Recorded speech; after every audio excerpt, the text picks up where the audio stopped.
हमारे साथ एक साइबर क्राइम हुआ था जिसमें बाहर से फ़ोन आया था कि मैं आपका रिश्तेदार हूँ, मेरे एक रिश्तेदार भर्ती हैं, आप उनके इलाज के लिए आप पैसा जमा कर दीजिए। तो आपने दे दिया फिर पैसा? मैंने दे दिया। बहुत से बदलाव हुए हैं, बहुत से अपराधी पकड़े जा रहे हैं, धोखाधड़ी करने वाले पकड़े जा रहे हैं। साइबर थाना बनने से लोगों को बहुत ही राहत है। लोगों के लिए अवेयरनेस के लिए सरकार द्वारा चलाया जा रहे अभियान के क्रम में जगह जगह आप देख सकते हैं कि यहाँ पे लोगों को जागरूकता अभियान चलाया जा रहा है। कहीं महिला थाने के द्वारा चलाया जा रहा है, महिलाओं को जागरूक किया जा रहा है साइबर अपराध के बारे में, और साइबर थाने के द्वारा लोगों को बताया भी जा रहा है। सरकार तो व्यवस्था कर रही है, साइबर अपराध रोकने के लिए व्यवस्था कर रही है, लोगों को जागरूक भी कर रही है और लोग जागरूक हो रहे हैं। कि मेरे साथ भी इस तरह से एक कॉल आया था और उसने बताया कि मैं पहचान रहे हो, मैंने कहा नहीं पहचान रहे। फिर बोला कि पहचान रहे हो, थोड़ा सा आवाज़ हमारे रिलेटिव से मिला तो हम कहे हाँ पहचान रहे हैं, तो बताइए क्या बात है। तो उन्होंने कहा कि ऐसा है कि ज़रा मेरा बच्चा वहाँ पढ़ रहा है और पैसा नहीं जा रहा है, ज़रा पैसा आप भेज दीजिए।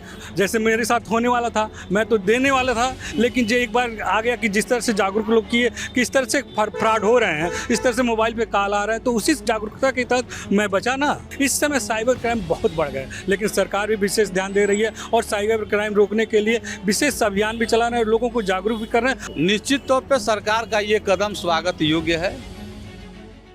दोस्तों, जब से योगी आदित्यनाथ ने प्रदेश की कमान संभाली है तब से सुरक्षा व्यवस्था और साइबर खास करके बहुत मजबूत हुआ है। साइबर क्राइम की घटनाएं पिछली सरकारों में जिस तरीके से होती थी और महीनों और सालों लग जाते थे अपराधियों को पकड़ने में, और अब उसमें बहुत बड़ी गिरावट आई है। अब अगर कोई अपराध साइबर क्राइम के अंतर्गत आता है तो अपराधियों को सिर्फ 24 से 48 घंटों में उन्हें पकड़ा जा रहा है। इसके लिए सभी 75 जिलों में साइबर थाने बनाए गए हैं, फॉरेंसिक लैब लगाया जा रहा है। तकरीबन 12 फॉरेंसिक लैब लग चुके हैं।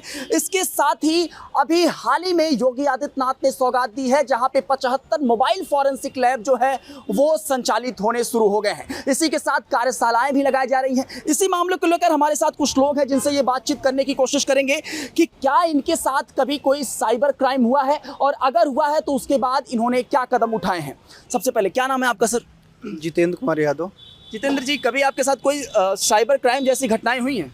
हाँ हुई है, 2 साल पहले हुई है। आज से 2 साल पहले क्या हुआ था आपके साथ? हमारे साथ एक साइबर क्राइम हुआ था जिसमें बाहर से फ़ोन आया था कि मैं आपका रिश्तेदार हूँ, मेरे एक रिश्तेदार भर्ती हैं, आप उनके इलाज के लिए आप पैसा जमा कर दीजिए। तो आपने दे दिया फिर पैसा? मैंने दे दिया। आप ये सोचे कि आपके कोई रिलेटिव है? जी जी जी। कितना रुपए आपने दे दिया वहाँ? 5000। 5000 रुपए आपके साथ साइबर क्राइम हो गया। जी। तो उसके बाद आपने क्या कदम उठाया, क्या चीज़? इसके पहले मैंने हेल्पलाइन पे फ़ोन किया, फिर उसके बाद साइबर थाने गए, साइबर थाने पर शिकायत की, तो वहाँ से कार्रवाई हुई, मेरा पैसा रिटर्न हो गया। अच्छा, एक बात बताइए, जैसे योगी आदित्यनाथ जब से सरकार संभाल रहे हैं तब से साइबर क्राइम को लेकर और सुरक्षा को लेकर क्या नया बदलाव आपको देखने को मिला है? बहुत से बदलाव हुए हैं, बहुत से अपराधी पकड़े जा रहे हैं, धोखाधड़ी करने वाले पकड़े जा रहे हैं। साइबर थाना बनने से लोगों को बहुत ही राहत है। अब कार्यशालाएं लगाई जा रही हैं, सुरक्षा व्यवस्था और इसके साथ ही जागरूकता जो अभियान चलाया जा रहा है साइबर सुरक्षा को लेकर। लगातार आप जब फ़ोन करते होंगे तभी आपके पास लगभग 30 सेकंड के लिए एक रिंगटोन बजता होगा जहां पे आप सुनते होंगे कि साइबर सुरक्षा के लिए जो ज़रूरी एहतियातन कदम हैं वो उठाए जाएँ। उसको लेकर क्या कहेंगे? लोगों के लिए अवेयरनेस के लिए सरकार द्वारा चलाया जा रहे अभियान के क्रम में जगह जगह आप देख सकते हैं कि यहाँ पे लोगों को जागरूकता अभियान चलाया जा रहा है। कहीं महिला थाने के द्वारा चलाया जा रहा है, महिलाओं को जागरूक किया जा रहा है साइबर अपराध के बारे में, और साइबर थाने के द्वारा लोगों को बताया भी जा रहा है। और यहाँ पे ITMS के द्वारा भी सूचना दी जा रही है, किसी भी लोगों से, ऐसे व्यक्तियों से सावधान रहें। अच्छा, आपका क्या शुभ नाम पड़ेगा सर? राजेश सोनकर। राजेश जी, ये बताइए कि जिस तरीके से साइबर की घटनाएं बढ़ी हैं, सरकार व्यवस्थाओं को लेकर किस तरीके से काम कर रही है? सरकार तो व्यवस्था कर रही है, साइबर अपराध रोकने के लिए व्यवस्था कर रही है, लोगों को जागरूक भी कर रही है और लोग जागरूक हो रहे हैं। हम आपको एक बात बताते हैं कि मेरे साथ भी इस तरह से एक कॉल आया था और उसने बताया कि मैं पहचान रहे हो, मैंने कहा नहीं पहचान रहे। फिर बोला कि पहचान रहे हो, थोड़ा सा आवाज़ हमारे रिलेटिव से मिला तो हम कहे हाँ पहचान रहे हैं, तो बताइए क्या बात है। तो उन्होंने कहा कि ऐसा है कि ज़रा मेरा बच्चा वहाँ पढ़ रहा है और पैसा नहीं जा रहा है, ज़रा पैसा आप भेज दीजिए। तो मुझे एक जहन में आ गया कि मेरे एक मित्र थे, उनके साथ भी इसी तरह से व्यवहार हुआ था, इसी तरह से फ़ोन आया था और वो 5,000 दे दिए। तो उसके बाद मैं समझ गया, तुरंत मेरे समझ में आया। हम कहे कि हाँ हम तुम्हें पहचान गए। उसके बाद जब हम बोले कि हाँ आप पहचान गए, तो तुरंत वो फ़ोन काट दिया।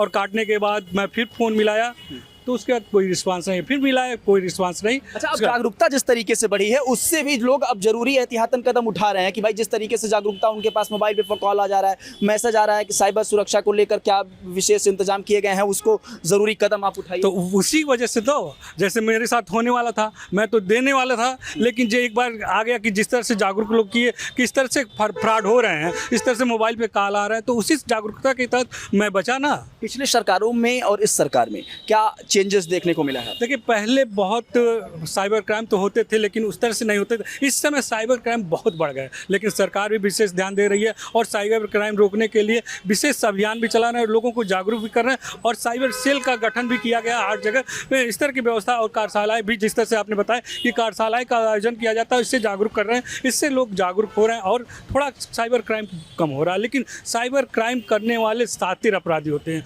वो नए नए तरीके अपना लेते हैं, व्हाट्सएप के जरिए अपना लेते हैं। तो कहाँ तक बचेगा, कहाँ तक, लेकिन लोगों को जागरूक होना पड़ेगा, तभी जाके साइबर क्राइम रुक सकता है। सरकार तो अपनी काम कर रहा है। ठीक है सर, एक सवाल और है कि जिस तरीके से पिछली सरकारें हुआ करती थी और अब जब योगी आदित्यनाथ पिछले 8 साल से सरकार चला रहे हैं उत्तर प्रदेश की, अभी हाल ही में जो है 75 मोबाइल फॉरेंसिक लैब की स्थापना हुई है, जिसके अंतर्गत किसी भी अपराधी को पकड़ने के लिए, ट्रेस करने के लिए व्यवस्थाएं और सुदृढ़ हो रही हैं। इसी के साथ यूनिट की स्थापना की गई है, जिससे किसी भी जगह पे सबूत जो जुटाए जाते हैं उसमें आसानी होगी लोगों को। निश्चित तौर पे सरकार का ये कदम स्वागत योग्य है, लेकिन जो है अब इसमें जो है काम करने वाले लोग कितने परिपक्व हैं, कितने ट्रेनिंग है और साइबर अपराध पे कितनी तत्परता से अंकुश लगाते हैं, ये जो है देखने वाली बात होगी। आपके साथ कभी किसी प्रकार के साइबर क्राइम हुए हैं? कभी फ़ोन कॉल आया हो, कुछ मैसेज आए हो, करोड़पति बनाने का कोई ऐसा चीज़ है? नहीं, अभी तक तो हमारे साथ इस तरह की कोई अप्रिय जो है घटना घटी किसी नहीं। रिश्तेदार या किसी सुनने में? नहीं, अभी तक हमारे किसी रिलेशन में भी, लेकिन हम तमाम जो है अखबारों में भी पढ़ते हैं, सोशल मीडिया पर भी देखते हैं कि इस तरह की घटनाएं हो रही हैं, जिस पे जो है अंकुश लगाना बहुत ज़रूरी है। तो अभी हम ये समझने की कोशिश कर रहे थे कि पिछले 8 सालों में साइबर सुरक्षा कितना मजबूत हुआ है साइबर क्राइम से रिलेटेड। आपका इस पे क्या राय है? अपनी प्रतिक्रिया दीजिएगा। धन्यवाद।